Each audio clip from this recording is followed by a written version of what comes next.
tous et bienvenue sur cette présentation de PrestaShop.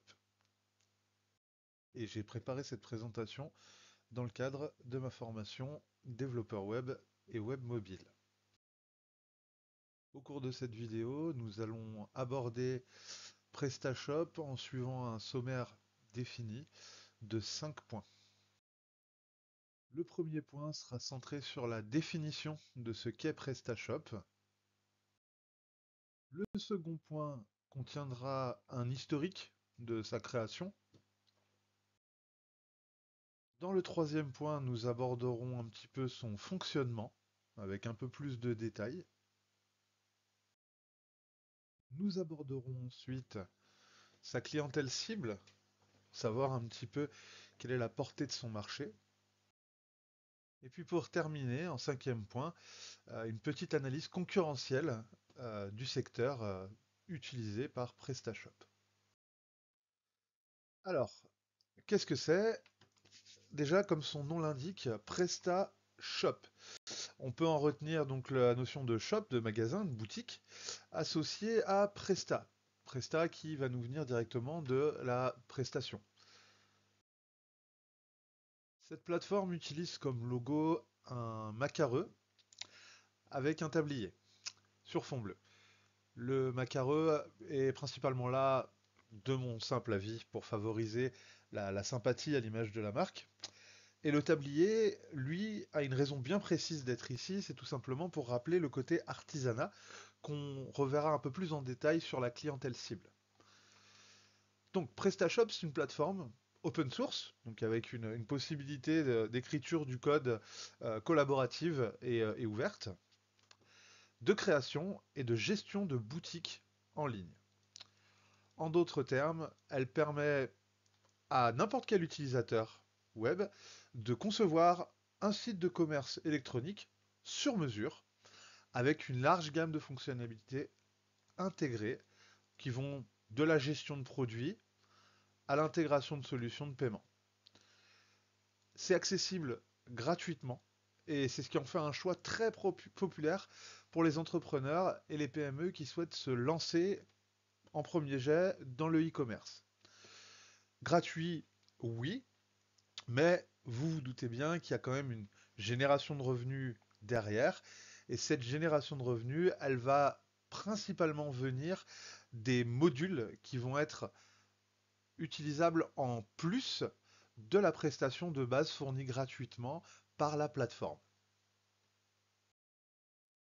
À présent, pour voir un petit peu d'où est-ce que l'idée de PrestaShop nous vient et de quelle période elle surgit, nous allons voir un petit peu l'histoire de son développement et de sa création.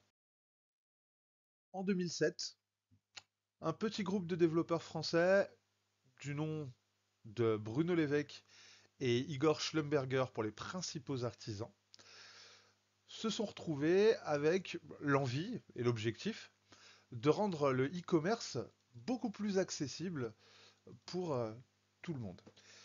Beaucoup plus accessible pour tout le monde car étant de fervents défenseurs de l'Internet expansif, il souhaitait aussi que n'importe quel artisan de chez lui qui avait une prestation ou un objet à vendre digne d'intérêt puisse le faire d'une manière beaucoup plus large et beaucoup plus facilitée. Dès le début, PrestaShop a marqué les esprits fortement parce que c'était un produit qui était très flexible. Et donc du coup, la possibilité pour les utilisateurs, par la flexibilité, de personnaliser à l'infini leur boutique. Et du coup, le résultat, c'est qu'en quelques années, la plateforme PrestaShop est devenue un leader mondial adopté par des milliers de commerçants dans plus de 160 pays du monde. Le modèle open source, ça lui a permis de bénéficier de contributions de développeurs du monde entier, ce qui fait qu'on a une plateforme qui s'enrichit constamment en fonctionnalités. Maintenant, on est en droit de se poser la question de savoir comment est-ce que ça fonctionne.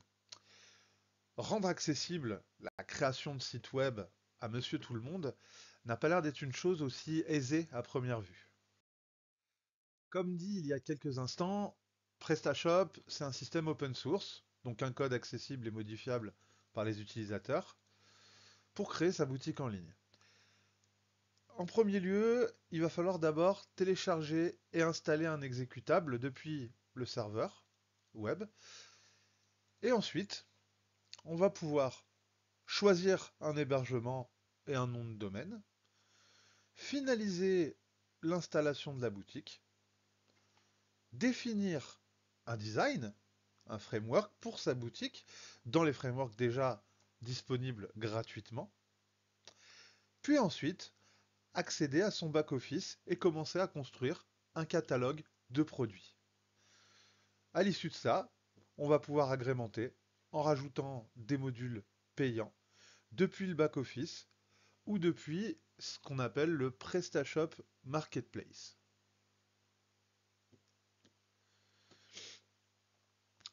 On a accès à un tableau de bord qui va permettre d'avoir une vision globale de ses produits, de son activité. Et PrestaShop offre également des outils pour le référencement, pour la gestion donc, des stocks, les options d'intégration des systèmes de paiement, de transport des marchandises en livraison. PrestaShop, en rapport donc du coup avec notre formation développeur web et web mobile, utilise le langage PHP stocké en MySQL. En ce qui concerne la cible du catalogue et des possibilités de PrestaShop, nous allons retrouver beaucoup de monde et du monde très différent. Déjà, en termes de quantité, on a des milliers d'entrepreneurs, de PME ou de grandes entreprises, et ça dans le monde entier, qui l'utilisent. Comme cela a été dit, la simplicité d'utilisation et la flexibilité attirent beaucoup de secteurs différents. On va y retrouver de la mode, de l'alimentation, du high-tech bien sûr, des accessoires, et beaucoup d'autres. La plateforme, elle est idéale pour ceux qui cherchent à développer une activité en ligne sans avoir à investir dans une solution sur mesure très coûteuse. Elle est aussi prisée par les développeurs et les agences, forcément, car ça permet d'offrir une solution personnalisée à son client en ayant un coût d'investissement moindre. Et pour la petite anecdote, j'ai travaillé il y a quelques temps dans une société qui s'appelle Doctibike, une société qui fait du reconditionnement et de la vente de batteries électriques pour vélos et trottinettes. Et dans cette société, nous utilisions PrestaShop pour réaliser le lien donc du coup entre notre atelier de réparation et de stockage de matériaux neufs et nos clients à distance, sachant que notre activité a pu se développer grâce à ces outils jusqu'à l'Italie et l'Allemagne. On peut ressentir énormément de fierté en tant que Français de voir que ce groupe de développeurs français a créé un outil aussi performant et qui aide la propagation et le développement du web à des fins utiles et plus seulement récréatives. Mais alors, n'y a-t-il pas donc dans le monde d'autres personnes ou d'autres groupes de personnes qui ont pensé à faire ce genre de choses? Eh bien si. PrestaShop évolue dans un marché qui est très concurrentiel.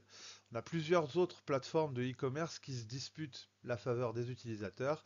Et parmi les principaux concurrents, on va retrouver, alors en premier, on a Shopify. C'est une solution SaaS, Software as a Service. Donc, un software qui va pouvoir nous fournir le service directement. C'est très populaire, mais plus particulièrement en Amérique du Nord. Ça se distingue par une simplicité d'utilisation, mais là, pour le coup, le système va être payant dès le début, sans option de création gratuite comme peut le faire PrestaShop.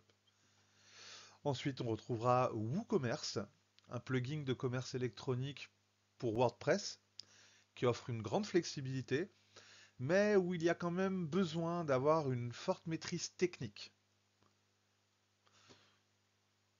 Magento, une plateforme open source destinée par contre aux grandes entreprises et non pas aux PME et aux indépendants, qui offre des fonctionnalités très avancées, mais qui va être aussi très complexe à gérer.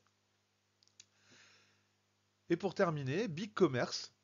BigCommerce qui va être très proche du fonctionnement de Shopify, où on aura donc du SaaS, Software as Service, qui propose donc les fonctionnalités adaptées cette fois aux petites et grandes entreprises, mais avec une forte intégration d'outils marketing et de gestion. En définitive, PrestaShop est un outil qui, malgré son secteur à forte concurrence, va rester très unique dans son fonctionnement de par sa gratuité et sa cible extrêmement large. Je vous remercie pour votre attention et c'est avec un grand plaisir que je vous retrouverai bientôt pour une nouvelle présentation quand mon tour sera à nouveau venu.